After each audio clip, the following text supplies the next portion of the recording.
తండ్రి, దయా కనికరింగల మా దేవ, జీవము గల నమ్మకమైన సజీవమైన తండ్రి, మా ప్రభును మా రక్షకుడైన యేసుక్రీస్తు వారి పరిశుద్ధమైన నామమున మీకు వందనాలు. ప్రేమించి శిలువలో మీరు చేసిన మీ కార్యాన్ని బట్టి స్తోత్రాలు. మీ ప్రశస్తమైన రక్తం ద్వారా అనుగ్రహించిన విమోచనకై, విడుదలకై వందనాలు చెల్లిస్తున్నాం. ఇంతవరకు మీరు కాపాడి సజీవులు ఉంచి యాత్రా జీవితంలో మరి నూతన దినాన్ని మాకు అనుగ్రహించినందుకై స్తోత్రాలు.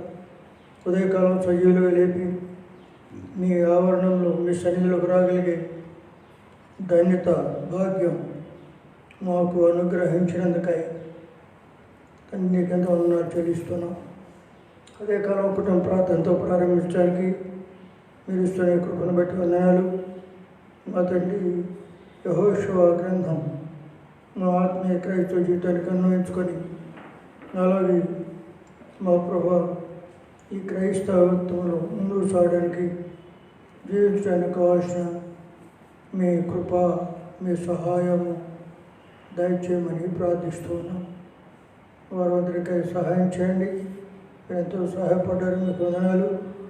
మరి దినం సిస్టర్స్ మీటింగ్, రేపటి దినం కంబైన్డ్ యూత్ మీటింగ్, అలాగే ఆదివారం ఆరాధన, ఉదయం సాయంకాలం జరిగేటువంటి ఆరాధన కార్యక్రమాన్ని మీరు దీవించమని ప్రార్థిస్తూ ఉన్నాం. తండ్రి, మీ సంఘాన్ని జ్ఞాపకం చేసుకోనండి, దీవించండి. ఇంతవరకు నడిపిస్తూ రాగలిగారు, వందనాలు. మా ప్రభు ప్రస్తుత దినాలెంతో క్లిష్ట పరిస్థితుల్లో వెళ్తుండగా మీరు సహాయం చేయండి. ఈ కరోనాను మా తండ్రి మీరు నివారణ చేయండి. మా ప్రభా ఆఫ్ చేయమని ప్రార్థిస్తున్నాం.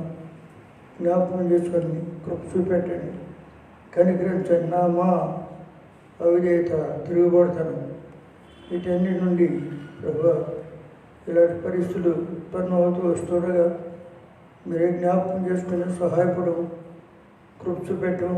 ఇప్పటికి ఎంతో నష్టమైపోయింది. ఎంతో తండ్రి లక్షల కొద్ది ప్రజలు చనిపోయినారు.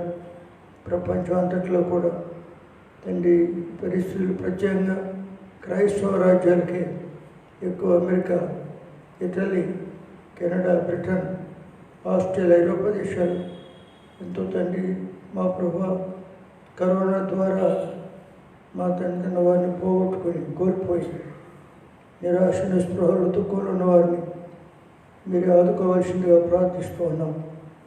దీని ద్వారా అయినా ప్రజలు సత్యాన్ని గ్రహించగలిగినట్లు, యేసుక్రీస్తు నిజమైన దేవుడు రక్షకుడని పాప క్షమాపణ కలిగి ఉన్నట్లు, మరి ఏ నామన రక్షణ లేదు, ఈ నామన రక్షణ పొందాలి. ఆకాశం క్రింద మనుషులు ఇవ్వబడిన మరి ఏ నామన రక్షణ లేదని మీరు వ్రాయించిన మాటను బట్టి వందనాలు చెల్లిస్తున్నాం. పాపుల రక్షకుడిగా పరమును విడిచి భూమి మీదకి వచ్చి మానవాళి కొరకై మీరు చేసిన మీ అద్భుతమైన కార్యాలను బట్టి వందనాలు, స్తోత్రాలు చెల్లిస్తున్నాం. ఈ సందర్భంలో వచ్చినాన్ని కూడా జ్ఞాపకం చేసుకున్నాం. ఇంకెవరైతే రావాలో వారు కూడా రావడానికి సకాలంలో ప్రారంభించుకొని సకాలంలో ముగించుకోవడానికి కూడా మాకు సహాయం చేయమని ప్రార్థిస్తున్నాం. కృప పెట్టము.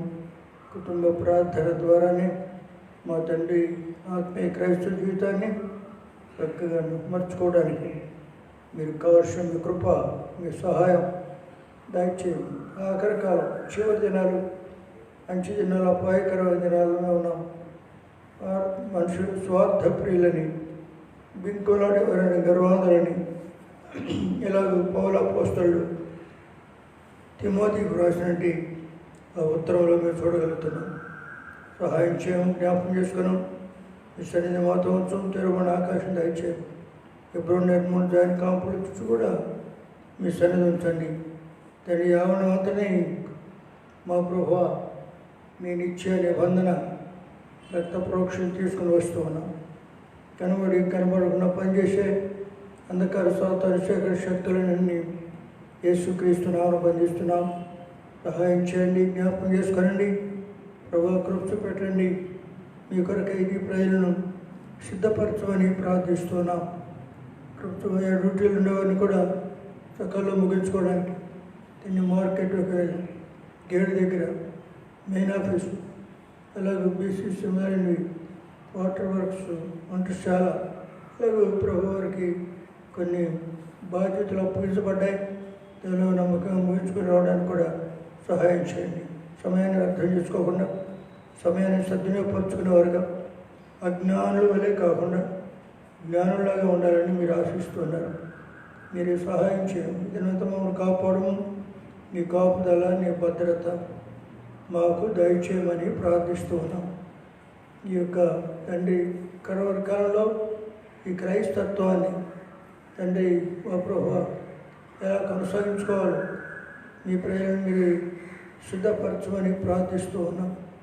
ఆఖరి వరకు సహించిన వాడే రక్షించబడి కనుక మీరు కృషి పెట్టము, జ్ఞాపకం చేసుకున్నాం. మాతో ఇదంతా మీ కాపుదల దయచేయండి.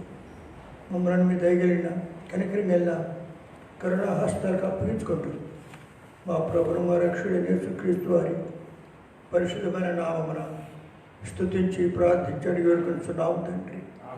ఆమేన్.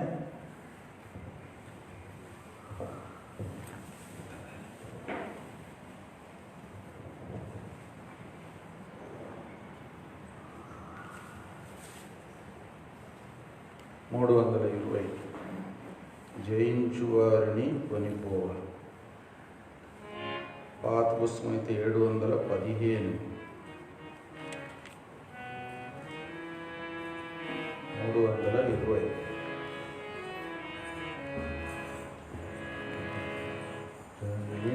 జయించువారిని కొనిపోవా ప్రభు యేసు వచ్చును.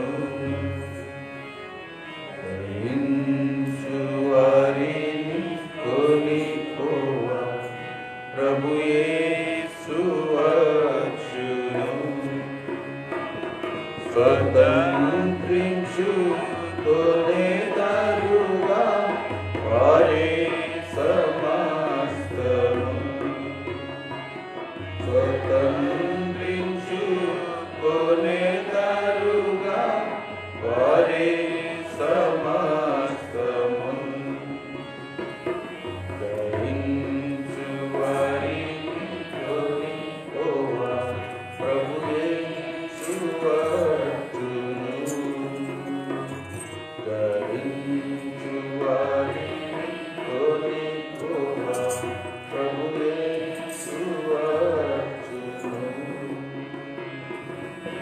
ఎవరు ఎదురు చూస్తురో సంసిద్ధులవుదురు.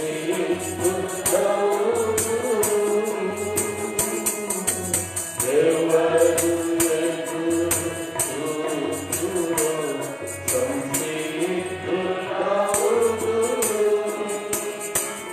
ప్రభు రాకనే వరాచింతురో కొనిపోవా క్రీస్తు వచ్చును. ప్రభు రాకనే వరాచింతురో కొనిపోవా క్రీస్తు వచ్చును. జయించువారిని కొనిపోవా ప్రభు యేసు వచ్చును. జయించువారిని కొనిపోవా ప్రభు యేసు వచ్చును. యేసు శిష్యులతో పలికే తిరిగి వస్తున్నది. యేసు శిష్యులతో పలికే తిరిగి వస్తున్నది. సిద్ధాత్వరస్తు స్థలమును నేనున్న యోగమిశుద్ధ. సిద్ధాత్వరస్తు నేనున్న యోగమిశుద్ధ. జయించువారిని కొనిపోవా ప్రభు యేసు వచ్చును. జయించువారిని కొనిపోవా ప్రభు యేసు ఎవరిసునితో నడతురో ప్రత్యేక మౌదురు ఎవరిసునితో నడతురో ప్రత్యేక మౌదురు నెకోని అన్నవారిని ప్రభు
Joshua chapter 9.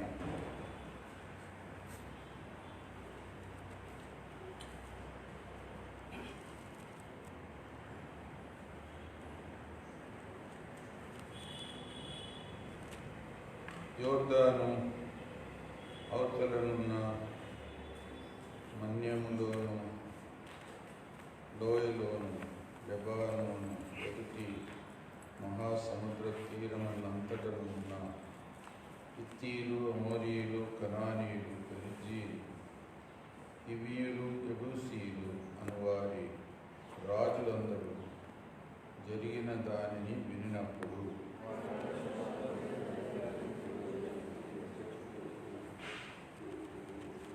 యెహోషువ యెరికోకును హాయికిని చేసిన దాన్ని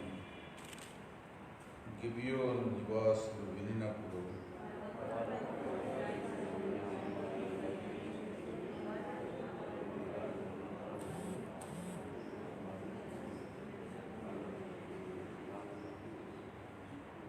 పాతగిలి మాసికలు వేయబడిన చెప్పులు పాదములకు తొడుక్కొని పాత బట్టలు కట్టుకొని వచ్చి వారు ఆహారంగా తెచ్చుకొనిన భక్ష్యములన్నీ ఎండిన ముక్కలుగా ఉండెను.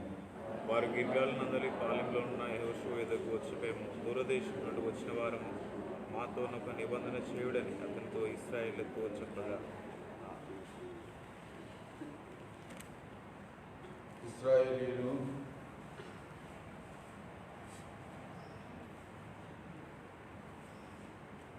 మీరు మా మధ్యను నివసించుచున్నవారేమో, మేము మీతో ఎలాగూ నిబంధన చేయగలమని ఆ లివీయులతో అనిది. వారు, మేము నీ దాసులము యెహోషువతో చెప్పినప్పుడు, యెహోషువ మీరెవరు, ఎక్కడి నుండి వచ్చితిరని వారిని అడగగా, వారు, నీ దేవుడైన యెహోవా నామమును బట్టి నీ దాసులమైన మేము బహు దూరము నుండి వచ్చితిమి.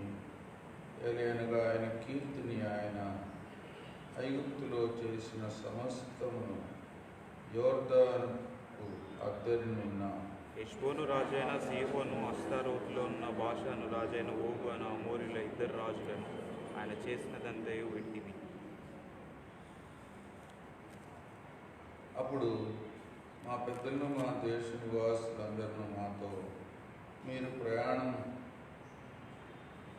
ఈ ప్రయాణం కొరకు ఆహారం చేతపట్టుకుని వారిని ఎదుర్కొని పోయి వారితో, మేము మీ దాసులం కనుక మాతో నిబంధన చేయుడి అని చెప్పుడి అనిది.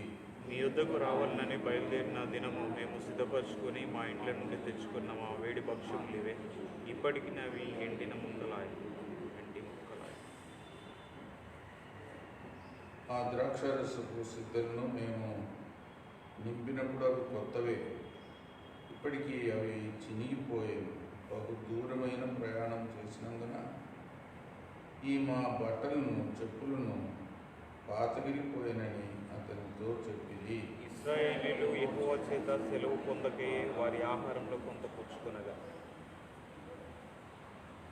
యెహోషువ ఆ వచ్చిన వారితో సమాధానపడి వారిని బ్రతకనిచ్చుటకు వారితో నిబంధన చేశాను. మరియు సమాజ ప్రధానులు వారితో ప్రమాణం చేసిరి. అయితే వారితో నిబంధన చేసి 3 దినములైన తర్వాత వారు తమకు పొరుగువారు, తమ నడుమను నివసించువారే అని తెలుసుకున్నది.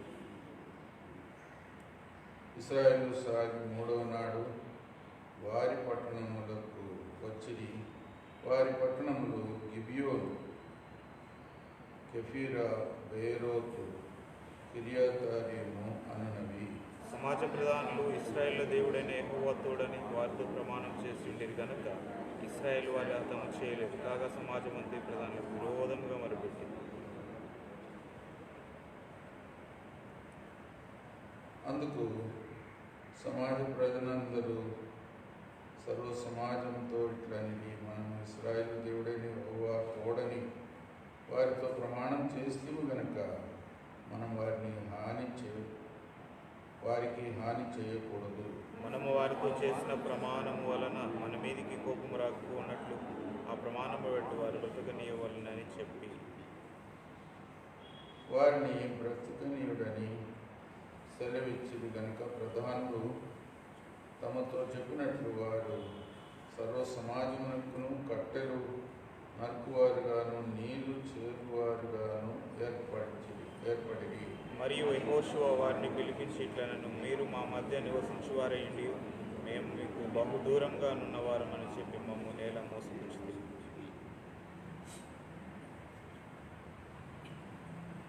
ఆ హేతు చేతను మీరు శాపగ్రస్తులకు దాస్యం మీకెన్నడను మానరు.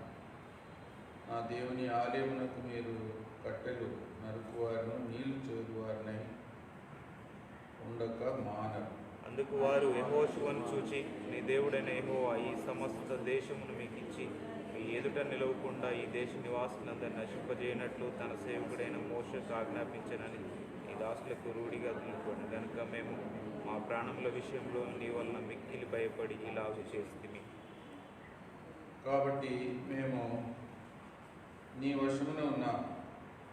మాకేమి చేయుట నీ దృష్టికి న్యాయమో, ఏది మంచిదో అదే చేయమని యెహోషువకు ఉత్తరమిచ్చి, కాగా అతడు అలాగు చేసి ఇశ్రాయేలు గిబియోనీయులను చంపకుండా వారి చేతిలో నుండి విడిపించారు.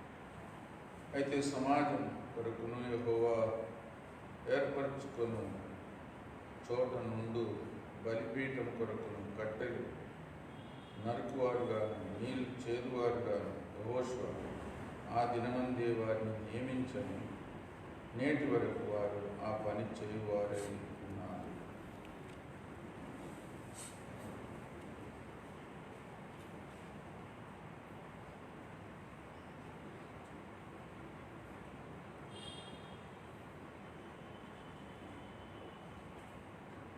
మొదటి వచనం, యోర్దాను అవతల ఉన్న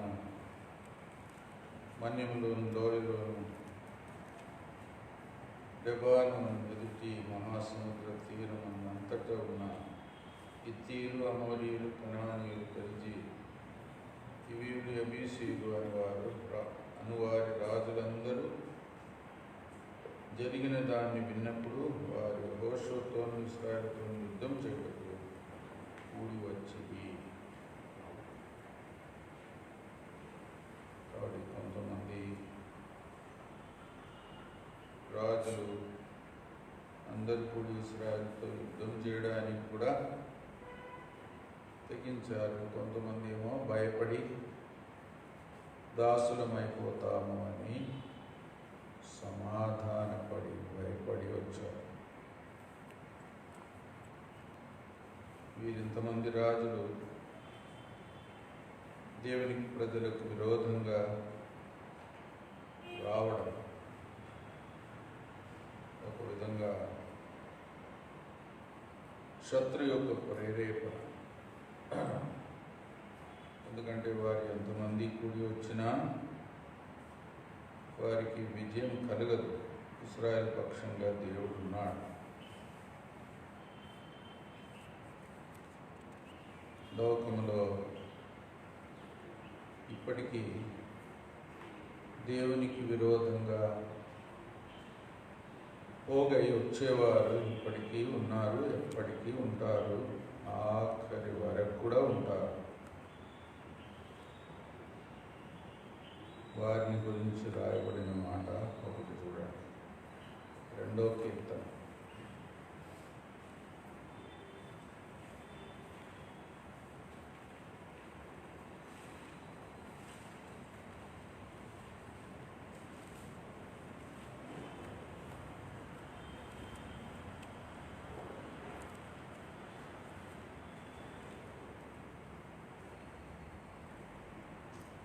2వ కీర్తన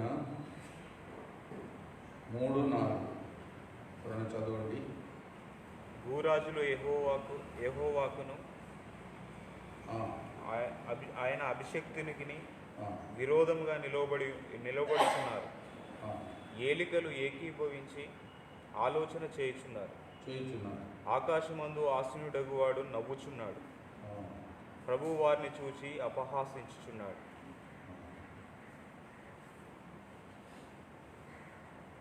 కాబట్టి దేవునికి విరోధంగా, దేవుని ప్రజలకు విరోధంగా, ఇంకా అభిషక్తునికి విరోధంగా,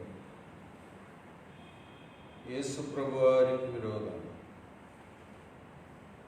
అనేక సందర్భాల్లో ప్రజలు కూడి వస్తారు.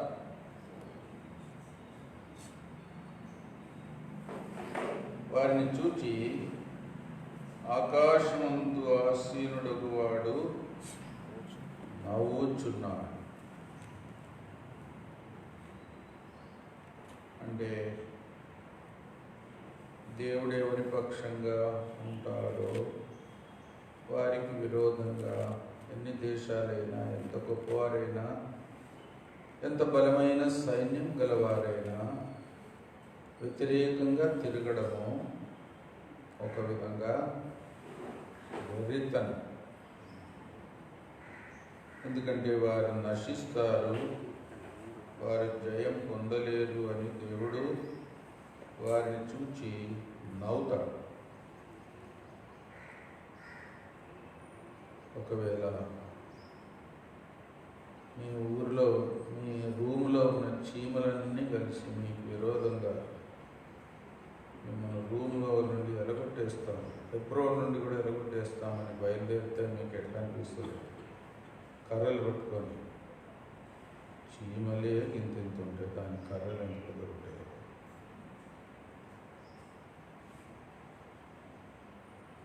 మీరు ఆ చీమలు ఒకవేళ అట్లా బయలుదేరి మీ మీదకి వస్తే మీకు నవ్వు వస్తుంది అనుకుంటా. ఓ చీమలాగా నేను అంటేనే మీరు ఎగిరిపోతారు, మీరు నన్ను నా రూమ్ నుండి ఎగరగొడతారా అని నవ్వు వస్తుంది. ఒక విధంగా దేవుడు ఇలాంటి వారిని చూసి నవ్వుతున్నాడు, అపహాస్యం చేస్తున్నాడు అంటే అలాగే అనుకోవాలి. ఎంత బలహీనులైన మనుషులు, ఎంత అల్పులైన మనుషులు, ఒక మాట సెలవిస్తే చాలు, లేదా ఒక దూతను పంపితే చాలు, వాళ్ళు హతమైపోతారు అనే సత్యము తెలుసుకోకుండా లోకంలో ఎంతోమంది ఇప్పటికీ దేవునికి విరోధమైన కార్యములు చేస్తుంటారు. అంత ఘోరం. అపోస్తలుల దినాల్లో కూడా మీరు యేసు ప్రభు నామమున ఎవరికి ఏమీ ప్రకటించవద్దు అని కట్టుదిట్టాలు పెట్టడానికి ప్రయత్నం చేశారు. అప్పుడు అపోస్తలులు ఏమన్నారు? మేము దేవుని మాటకు లోబడాలనా లేకపోతే మీ మాటకు లోబడాలనా? మీరే చెప్పండి అన్నారు. మేము కన్నవాటిని గురించి విన్నవాటిని గురించి చెప్పకుండా ఉండలేము అన్నారు. ప్రార్థన కూడా చేశారు. దేవా, సృష్టికర్తవైన దేవా, వీరు సువార్తకు ఆటంకం చేస్తున్నారు అని ప్రార్థన కూడా చేశారు. అప్పుడు భూమి కూడా కంపించింది అని రాయబడి ఉంది. ఈ పోరాటం లోకంలో చివరి వరకు జరుగుతుంది. ఎప్పటి వరకు జరుగుతుందంటే యేసు ప్రభు 1000 సంవత్సరాలు ఏలుబడి తర్వాత కూడా, సాతాను 1000 సంవత్సరాలు బంధించబడిన తర్వాత కూడా, కొద్ది కాలం సాతాను మరలా విడిచిపెట్టిన తర్వాత కూడా లోకములో ఉండే ప్రజలు అనేకులను రెచ్చగొట్టి దేవుని ప్రజల మీదకి, యెరూషలేము మీదకి యుద్ధానికి వస్తాడు. అప్పుడు కూడా యేసు ప్రభువారు వారిని అగ్ని కురిపించి నాశనం చేయవలసి వస్తుంది. చివరి యుద్ధం, మాగోగు యుద్ధం. కాబట్టి ఇది చివరి వరకు జరుగుతుంది, జరగవలసిందే. బుద్ధి లేని ప్రజలు, దేవుని శక్తిని ఎరగని ప్రజలు, దేవుని ప్రజలకు దేవునికి విరోధంగా ఎప్పుడు లేస్తూనే ఉంటారు. ఇంకా సాతాను దేవునికి విరోధంగా తిరిగిన వారందరినీ నరకములో దేవుడు వేసేదాకా ఇది జరుగుతూనే ఉంటుంది. కాబట్టి మనం కూడా ఇవన్నీ మనసులో పెట్టుకోవాలి.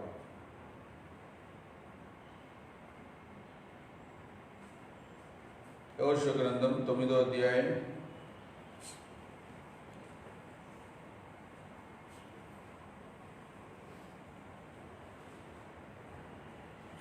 3-4 వచనాలు చదవండి. 3-4. యెహోషువ యెరికోకును హాయికిని చేసిన దానిని గిబియోను నివాసులు విన్నప్పుడు వారు కపటోపాయం చేసి రాయబారులమని వేషం వేసుకొని రాయబారులమని వేషం వేసుకుని బయలుదేరి తమ గాడిదలకు పాత గోనెలు కట్టి ఆ, పాతగిలి చినిగి కుట్టబడి ఉన్న ద్రాక్షరసపు సిద్ధలు తీసుకొని పాతగిలి మాసికలు వేయబడిన చెప్పులు పాదములకు తొడుక్కొని పాత బట్టలు కట్టుకొని, ఎక్కడో తెచ్చుకున్నారు పాత బట్టలు, పాత చెప్పులు తెచ్చుకొని వారు ఒక విధంగా ఉపాయంతో ఇశ్రాయేలును మోసపరచడానికి వేషం వేసుకొని వచ్చారు. మేమెంతో దూరం నుండి వచ్చాము అని చూపించుకోవడానికి ఒక విధంగా మానవుని యొక్క స్వభావమే ఇది. ఏదో ఒక మాయ, ఉపాయం, కపటం. దేవుడు మనలను యథార్థవంతులుగా సృష్టించాడు మొదట్లో. అయితే ఏమైపోయాము? ప్రసంగి 7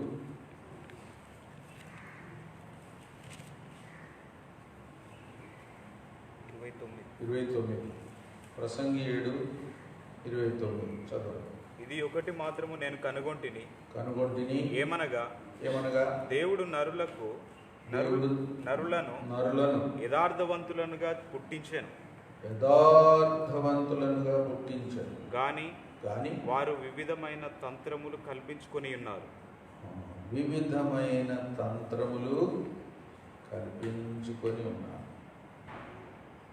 కాబట్టి ఇది మన స్వభావం నుండి స్వాభావికంగా వచ్చేస్తుంది.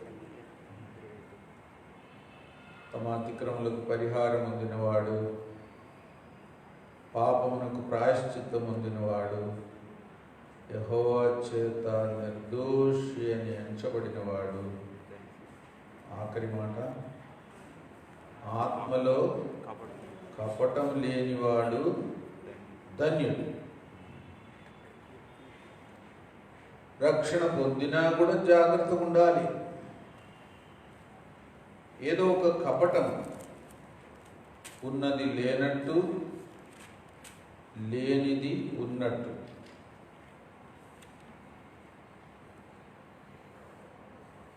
అసలు మన మాటలన్నీ రికార్డ్ చేసి మనమే వింటే బాగుంటుంది. మన ప్రవర్తన అంతా ఒక వీడియో తీసి మనమే చూస్తే బాగుంటుంది. ఇంకా దేవుడు చూస్తే ఎట్లుంటుందో.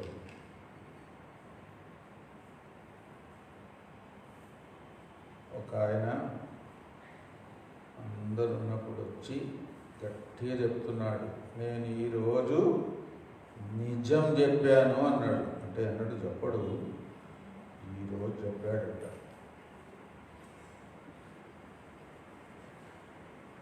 ఈరోజు అది కూడా పూర్తిగా నిజం చెప్పాడో లేదో.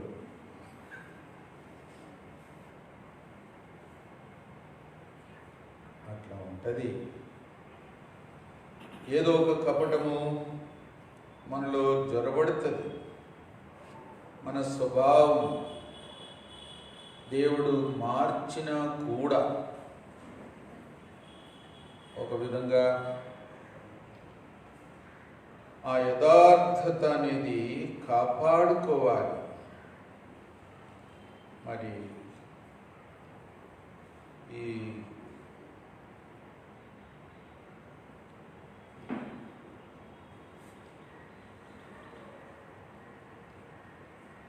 గిబియోన్ కపటముతో వచ్చారు, ఇశ్రాయేలును మోసపరిచారు,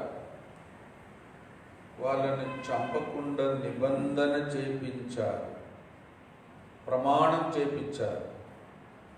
ఇంకా ఇశ్రాయేలీలు కూడా ఏం చేయలేని స్థితికి అయిపోయారు. ఎంత పొరపాటు అయిపోయింది.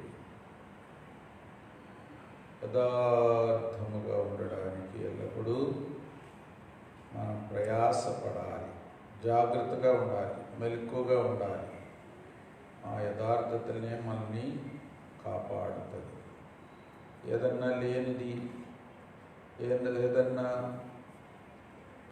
ఉన్నది లేనట్టుగాను ఏదన్నా ప్రవర్తించామంటే దేవుని ఆశీర్వాదం కోల్పోతాం.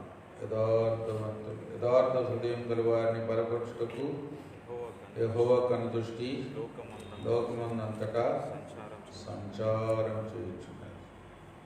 2వ దినవృత్తాంతములు 16:9. తర్వాత యథార్థంగా ప్రవర్తించు వారికి దేవుడు ఏ మేలు చేయక మానడు. ఆ మాట చదవండి. 84:11 కీర్తనలు. దేవుడైన యెహోవా సూర్యుడును కేడెమునై ఉన్నాడు.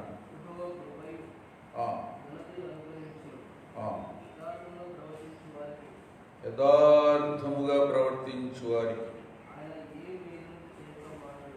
ఏ మేలును చేయక మానడు. తప్పకుండా చేస్తాడు మేలు. యథార్థముగా ప్రవర్తించు వారికి. యథార్థముగా ఉండడం మంచిది. పొరపాటైనా ఒప్పుకోవడం మంచిది. లేనిపోనిదాన్ని చూపించుకోవడానికి కూడా ప్రయత్నం చేయకూడదు. మన స్థితి మనం ఉన్నది ఉన్నట్టుగా దేవుని ముందు, మనుషుల ముందు అగపరిచి, ఒకవేళ బలహీనతలు ఉన్నా కూడా వాటిని కూడా ఒప్పుకొని దేవుణ్ణి బలపరచమని అడగవచ్చు. పొరపాటైనా క్షమించమని అడగవచ్చు. ఒకవేళ చేసింది ఎవరికి తెలియకపోయినా అది ఒప్పుకోవచ్చు. ఎవరైనా తప్పు మోపినా నువ్వు ఇలా చేశావు కదా అంటే సరే అనడం మంచిది. సాకులు చెప్పి వేరే వాళ్ళ మీద నిందలు మోపి తప్పించుకోవడానికి ప్రయత్నం చేయడం మనకు క్షేమం కాదు. యథార్థంగా ఉండడం. ఒక విధంగా ఈ పాఠం కూడా మన ముందు వస్తుంది. ఈ యొక్క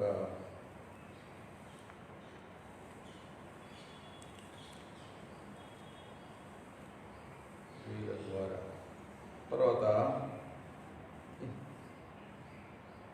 నతానీయుల గురించి ప్రభు ఏమన్నాడు? ఇతడు నిజమైన ఇశ్రాయేలీయుడు, ఇతని యందు ఏ కపటమో లేదు. అది కూడా ప్రభు మెచ్చుకున్నాడు. నతానీయులను మెచ్చుకున్నాడు. నువ్వు ఇంకా గొప్ప కార్యములు చూస్తావు. దూతలు ఎక్కుచు దిగుచు లేదు మనుష్య కుమారుని మీద, అది కూడా నువ్వు చూస్తావు అని దేవుడు గొప్ప వాగ్దానం ఇచ్చాడు నతానీయులకు యోహాను సువార్తలో. ఎందుకంటే తాను యథార్థంగా ఉండినవాడు కొంతవరకు, నిజమైన ఇశ్రాయేలీయుడు. ప్రభు దాన్ని కనిపెట్టి తనను మెచ్చుకున్నాడు. ఒక విధంగా ప్రతి మానవుల్లో ఈ కపటం అనేది బయలుదేరుతుంటుంది. యాకోబు కూడా దేవుని ఆశీర్వాదం పొందడానికి కొంత కపటం, తల్లి యొక్క సలహా కూడా ఉంది వెనకాల. వేషం వేసుకొని యాకోబు ఇస్సాకు దగ్గర పోయి మరి ఆశీర్వాదం పొందినట్లు చూస్తున్నాం. ఇంకా అన్నకు కోపం వచ్చినట్లు చూస్తున్నాం. ప్రాణాపాయం వచ్చినట్టు చూస్తున్నాం. ఇంకా పారిపోవలసి వచ్చినట్టు చూస్తున్నాం. అయినా కపటముతో కూడా దేవుని ఆశీర్వాదాన్ని పొందుకోలేము, కపటంగా కూడా పొందలేము. అందుకే తర్వాత మళ్ళీ రాత్రి అంతా పోరాడి నన్ను దీవించు అని బ్రతిములాడుకుంటాడు. దీవెన కొరకు ఆశ ఉండడం మంచిదే, కానీ కపటంగా దాన్ని సంపాదించుకోలేము. అందుకే దేవుడు అనేక రీతులుగా యాకోబును కూడా అనేక కష్టాల ద్వారా కూడా సంధిస్తాడు. తన జీవితం కూడా ఇశ్రాయేలుగా మారడానికి కూడా సహాయపడతాడు. అందుకే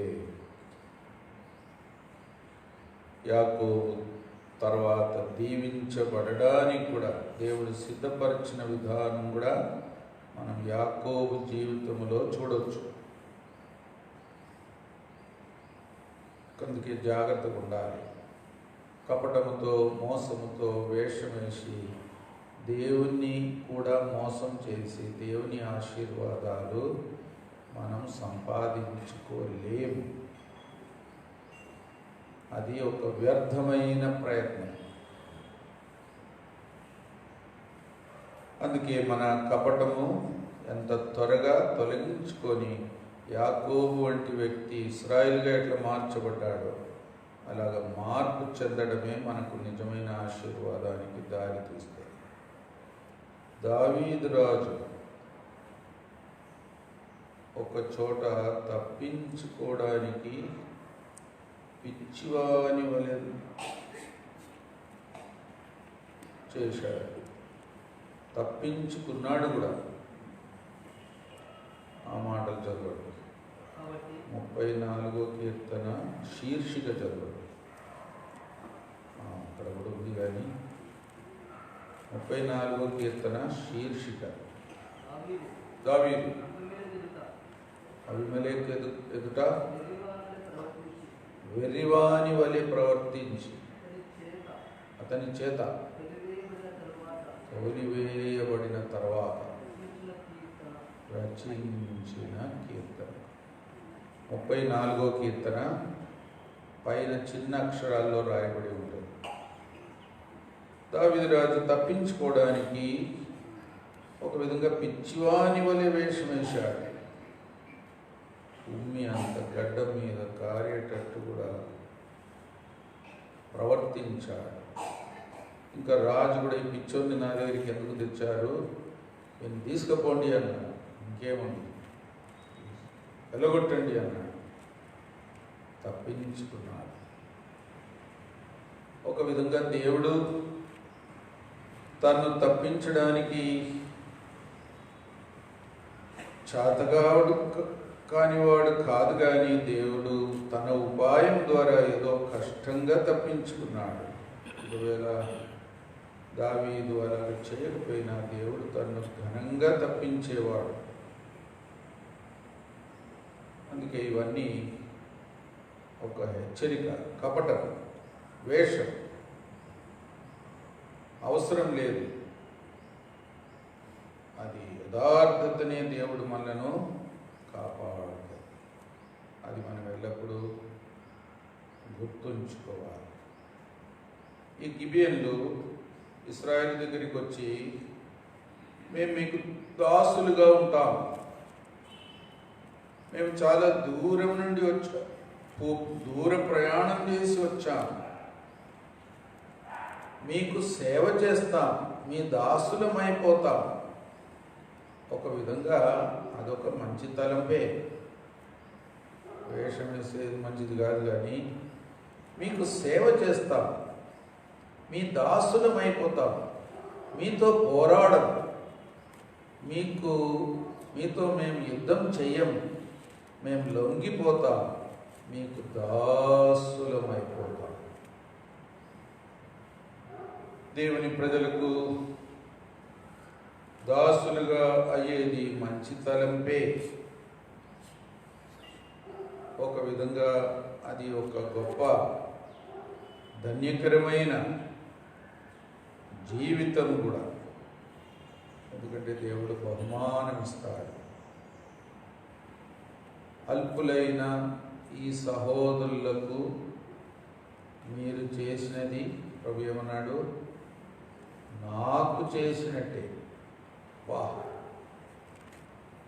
దేవుని ప్రజలకు సేవ చేయడం, అల్పులైన వారికి కూడా సేవ చేయడం ఒక మంచి తలపే. కానీ వారు మంచి విధానంలో దాన్ని చేయడానికి విశ్వాసములో రాకుండా ఏదో బాహ్య సంబంధమైన భయము, ప్రాణం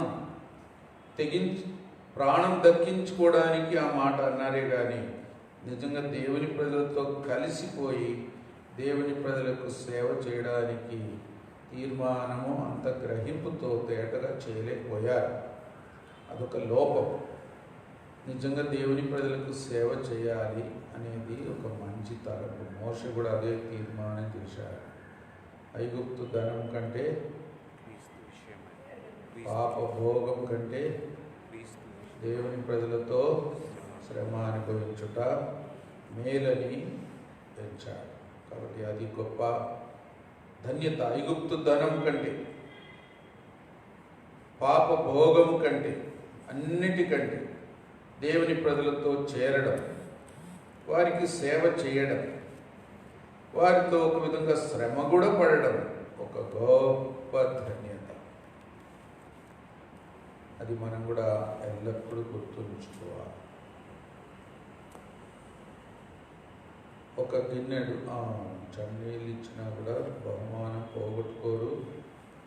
నీతిమంతుడని ఎవరినైనా చేర్చుకుంటే ఆ మాట చదవండి, నీతిమంతుల బహుమానం.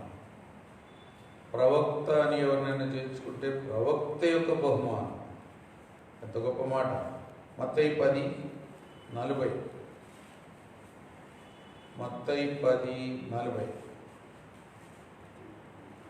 చదవండి. మిమ్మును చేర్చుకొనివాడు నన్ను చేర్చుకొను. చూడండి, మిమ్మల్ని చేర్చుకునివాడు నన్ను చేర్చుకుని, శిష్యులతో అంటున్నాడు. నన్ను చేర్చుకునివాడు నన్ను పంపిన వాడిని చేర్చుకుని. బా, నన్ను చేర్చుకున్నవాడు నన్ను పంపిన వాని తండ్రిని చేర్చుకున్నవాడు. ఎంత ధన్యత. ఇప్పుడు ప్రవక్త అని ప్రవక్తను చేర్చుకునివాడు, ప్రవక్తను చేర్చుకునివాడు ప్రవక్త ఫలం పొందును.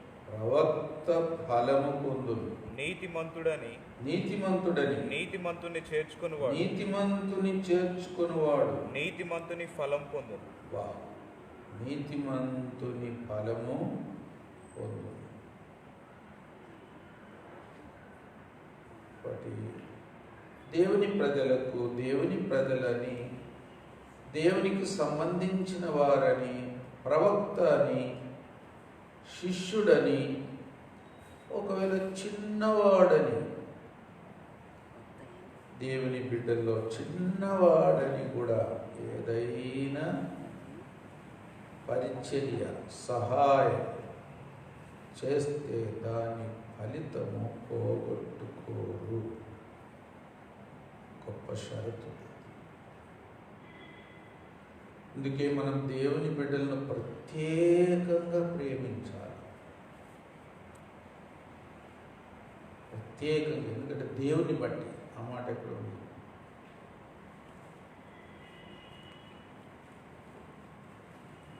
దేవుని బిడ్డలను ప్రత్యేకంగా ప్రేమిస్తలేరేమో, అందుకే వాక్యంలో గుర్తు రావట్లేదు.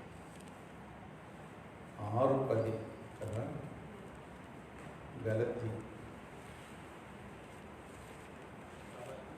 కాబట్టి మనకు సమయం దొరికిన కొలది 6:10 గలతీ. అందరి ఎడలను విశేషముగా చూడండి, విశ్వాస గృహమునకు చేరిన వారిని, విశ్వాస గృహమునకు చేరిన వారికి వారి ఎడలను మేలు చేయడము. ఎవరైనా ఇంగ్లీష్లో చదువుతారా? 6:10.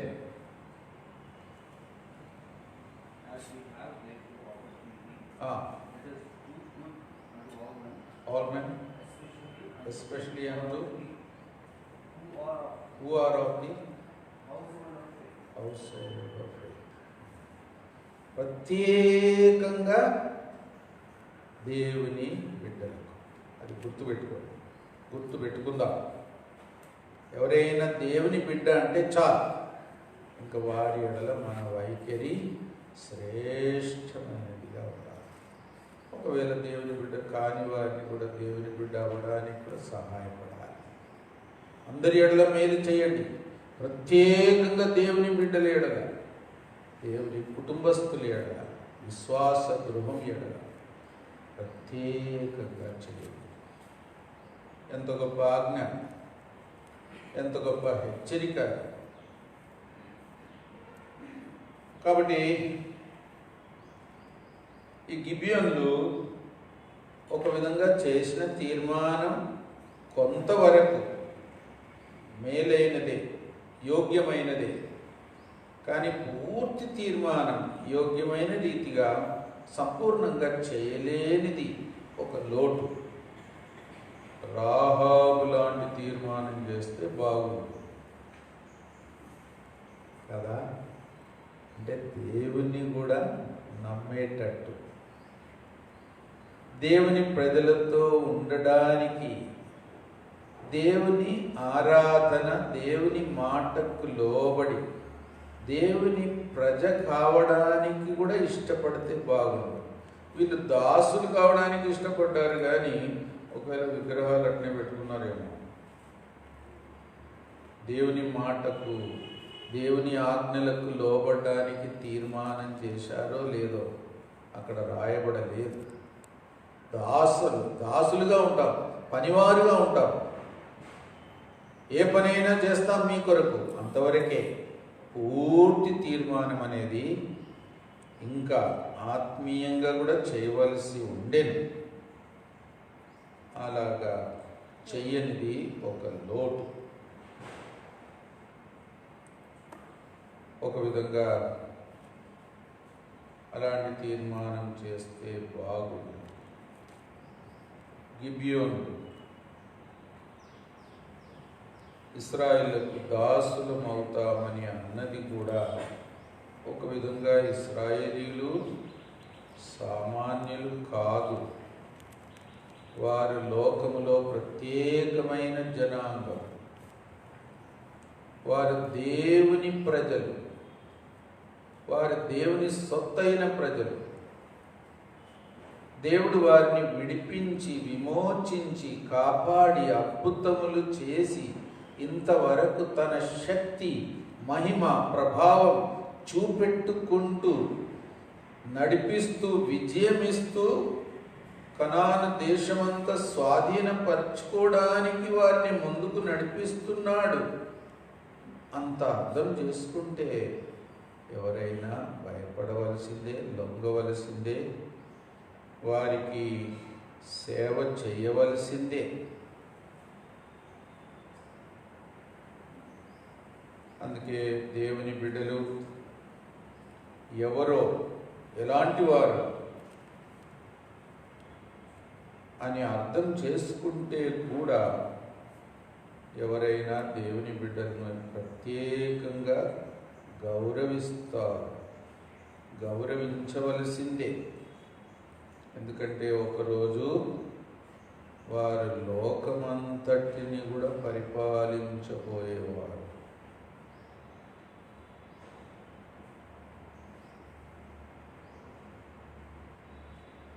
ఎవరో దేవుని బిడ్డలను, దేవుని దాసులను భోజనానికి పిలిచి వాళ్ళ ఇంటోళ్ళకి చెప్పాడు, ఈ దినం మన ఇంటికి వచ్చిన వారు ఎవరంటే లోకమంతటిని ఒకరోజు పరిపాలించబోయే రాజులు, వాళ్ళకు మనం భోజనం పెట్టాము అని అనుకున్నాడు. కాబట్టి దేవుని ప్రజల యొక్క భవిష్యత్తు, దేవుని ప్రజల యొక్క విలువ, దేవుని ప్రజలకు ఇవ్వవలసిన ఆ ఘనత, దేవుడు వారి కొరకు ఏర్పాటు చేసిన ఆ యొక్క అధికారం భవిష్యత్తులో ఎంతో గొప్పది. అది కూడా మనము గుర్తుపెట్టుకోవాలి, జాగ్రత్తగా కూడా జీవించాలి. మన జాగ్రత్త కూడా మనకు ఉండాలి. లోకమునే పరిపాలించబోయేవారు తన ఇంటిని జాగ్రత్తగా పరిపాలించవద్దా? తప్పకుండా. లోకమంతటిని పరిపాలించబోయేవారు న్యాయంగా ఉండవద్దా? అన్యాయం చేయకూడదు. ఇది మనకు గొప్ప హెచ్చరిక. చిన్న చిన్న విషయాల్లో కూడా దేవుడు మనల్ని పరీక్షిస్తున్నాడు, సిద్ధపరుస్తున్నాడు, తర్బీదిస్తున్నాడు. ఒకరోజు లోకమంతటిని పరిపాలించేవారు కావడానికి.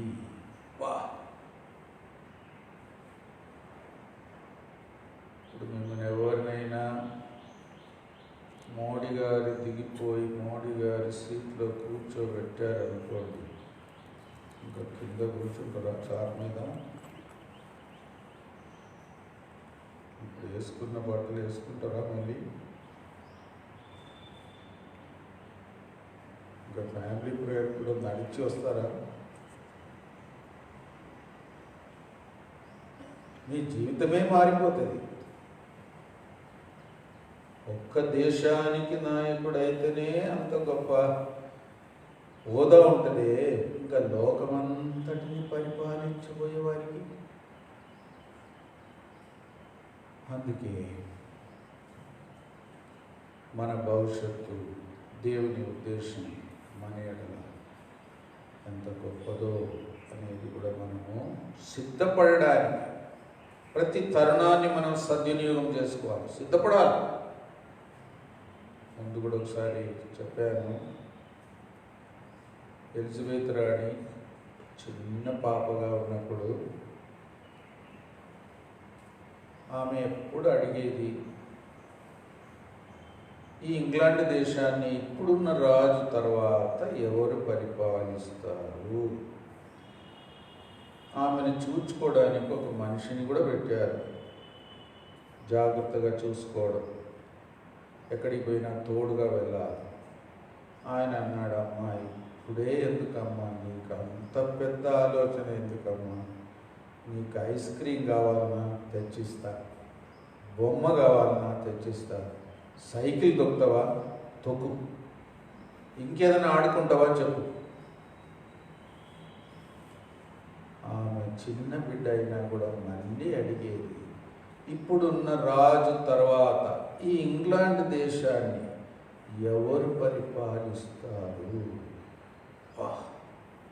ఊరుకోమా, అసలు నీకు సరిగ్గా ఏబిసిడే రాలేదు, ఇంకా చదువుకోవాలా, ఇంకా చాలా టైం ఉంది అంటే ఆమె ఊరుకునేది కాదు, మళ్ళీ మళ్ళీ అదే అడిగేది. ఇప్పుడున్న రాజు తర్వాత ఈ ఇంగ్లాండ్ దేశాన్ని ఎవరు పరిపాలిస్తారు? ఇంకా ఆయన ఊరుకోలేక, చెప్పకుండా ఉండలేక చెప్పేశాడు, నువ్వే పరిపాలించు. వెంటనే ఏం చేసింది? ఆట బొమ్మలన్నీ పారేసింది.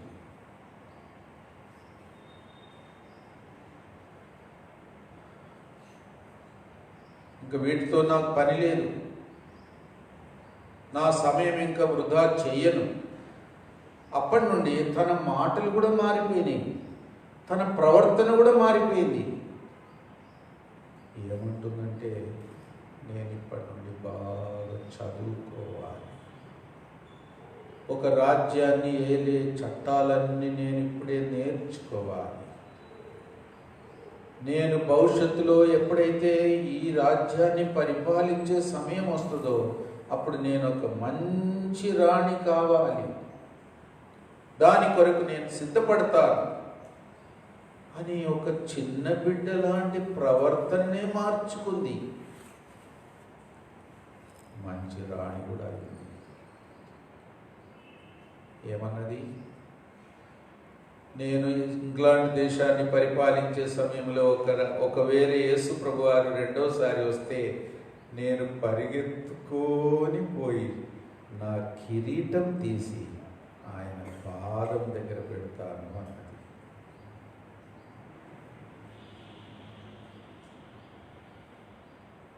ఇప్పుడు యేసు ప్రభు వచ్చినా కూడా కిరీటాలు తీయని వారు ఉంటారు. యేసు ప్రభు కిరీటం కూడా తీసుకుంటారేమో ప్రయత్నం. ఆమె ఆ మాట అన్నది. పరిగెత్తుకొని పోయి ఆ ప్రభు ఎదుట నా కిరీటం తీసి పెడతాను ఆయన పాదం దగ్గర. కాబట్టి ఆత్మీయ గ్రహింపులు అలా ఉంటాయి. ఎంతైనా ప్రభు ప్రజలకు ఉండే ఘనత చాలా గొప్పది. ప్రభు ప్రజలు ప్రభువును ఘనపరచడానికి సిద్ధంగా ఉంటే వారు ఇంకా ఘనతకు పాత్రులు అవుతారు కూడా. అందుకే మనం జాగ్రత్తగా ఉండాలి.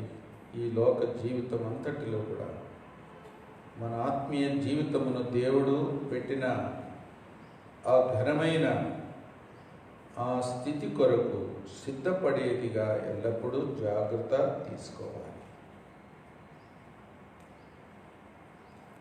యెహోషువ గ్రంథం 9వ అధ్యాయం 14వ వచనం.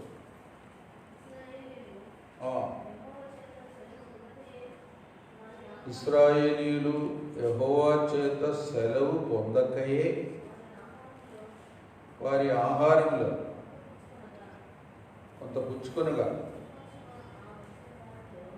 యెహోషువ వచ్చిన వారితో సమాధానపడి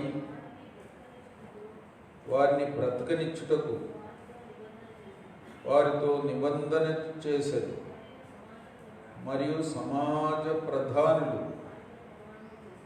వారితో ప్రమాణం కూడా చేసి ఎట్లా చేశారు? యెహోవా చేత సెలవు పొందకయే. అందరు చెప్పండి, యెహోవా చేత సెలవు పొందకయే. దేవుణ్ణి అడగకుండా, దేవుని సలహా అడగకుండా వారే తీర్మానం చేశారు, వారే ప్రమాణం చేశారు. వారు తెచ్చిన ఏదో భోజన పదార్థము కూడా తిన్నారు. ఇంకా వారితో నిబంధన చేసినట్టు, ఇంకా వారిని చంపము అని. అందుకే తర్వాత సౌలు రాజు వారిలో కొంతమందిని చంపినందుకు కూడా దేవుని కోపం ఇశ్రాయేలు మీద వచ్చినట్టు కూడా చదువుతాం.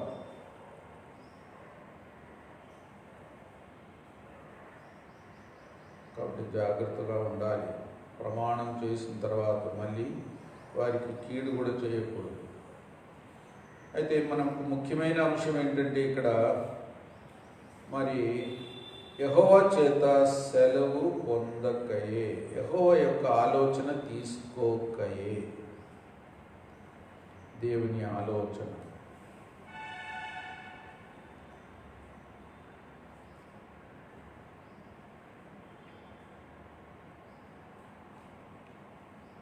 దేవుడు ఆలోచనకర్తే ఉన్నాడు.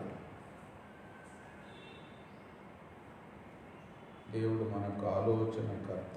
ఆయన ఆలోచన మనకెప్పటికీ క్షేమం. మన జీవితం అంతటి కొరకు, నిత్యత్వం కొరకు కూడా మేలైన ఆలోచన దేవుడిస్తాడు. మనం అంత దూరం ఆలోచించలేము కూడా. 28, 29 యెషయా ఎవరన్నా చదవండి. 28, 29.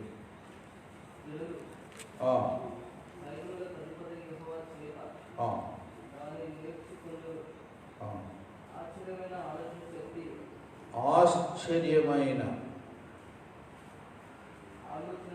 ఆలోచన శక్తి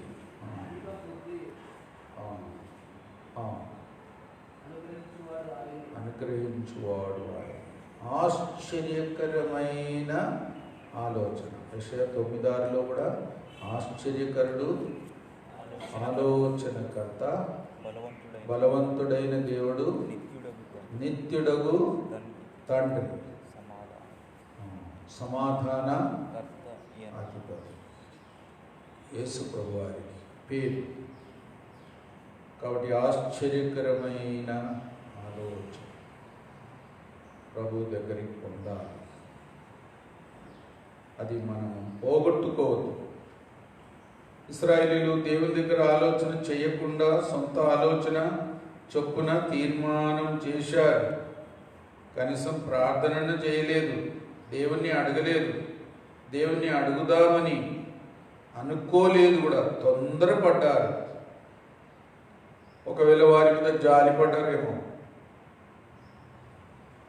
వారి మాటలను నమ్మారేమో, వారి పాత బట్టలు చూసి వీళ్ళ హృదయమే చిరిగిపోయిందేమో. మనుషుల జాలి కూడా వ్యర్థం. 46:10 కూడా చదవండి. యెషయా 46:10.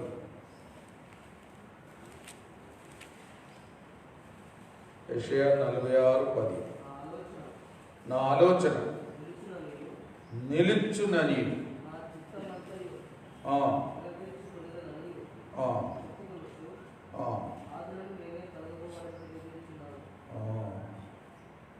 నా ఆలోచన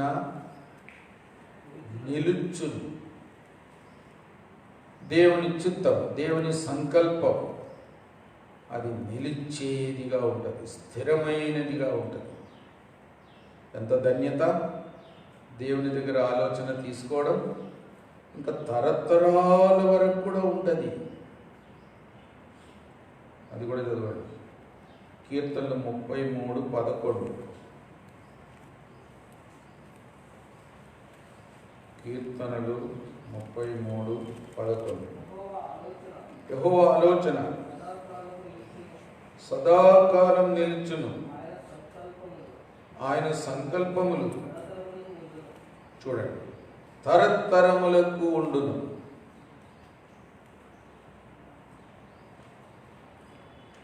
కాబట్టి ఎంత ధన్యత దేవుని దగ్గర సలహా తీసుకోవడం, దేవుని ఆలోచన కొరకు అడగడం,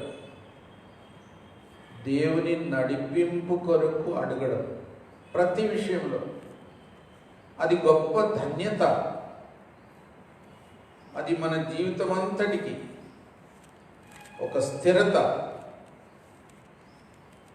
ఇంకో మాట కూడా చదవండి. 73:24 కీర్తన 73:24. నీ ఆలోచన చేత నన్ను నడిపించదు, తర్వాత మహిమలో నీవు నన్ను చేర్చుకొందు.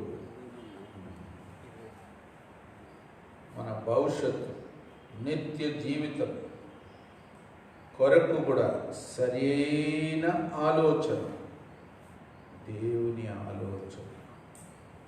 ఎంతైనా దేవుని కంటే మించి ఎవరు ఆలోచించగలుగుతారు? మన జీవితం అంతటికి మేలైనది, ప్రతి సందర్భానికి మేలైనది ఎవరు చూపించగలుగుతారు? ఒక జీవితం మొత్తం శ్రేష్టమైన విధానంలో జీవించడానికి ఎవరు ఆలోచన చెప్తారు?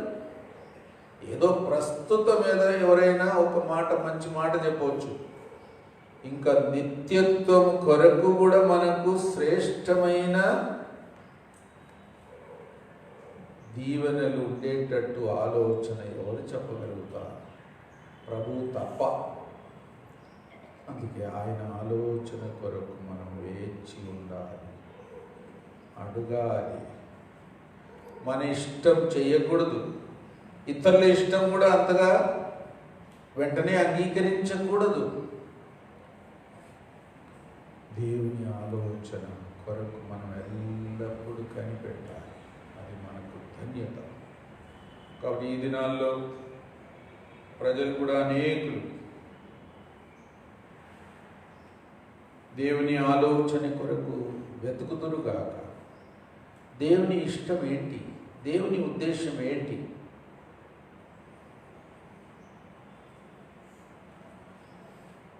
ఈ లోకంలో ఇప్పుడు అనుమతించిన తెగుల ద్వారా కూడా దేవుని ఉద్దేశం ఏంటి? దేవుడు నిత్యత్వం కొరకు ఏమి ఉద్దేశం కలిగి ఉన్నాడు నేను తెలుసుకోవాలని ప్రజలకు కూడా ఆశ కలగాలి. వారి నిత్య జీవితమును గురించిన ఒక చింత, వారి ప్రాణం, వారి రక్షణ, రాబోయే దేవుని రాజ్యం, నిత్య రాజ్యం గురించి వారికి ఒక ఆలోచన కలగాలి. అలాగా మనం ప్రార్థన చేద్దాం. అనేకులు దేవుని ఆలోచన వైపు తిరుగుదురుగాక. సొంత ఆలోచన చొప్పున జీవించినందుకే ఇంత నష్టం వచ్చింది. సొంత ఇష్టం, దేవుని ఆలోచనను తృణీకరించినందుకే ఇంత గతి వచ్చింది.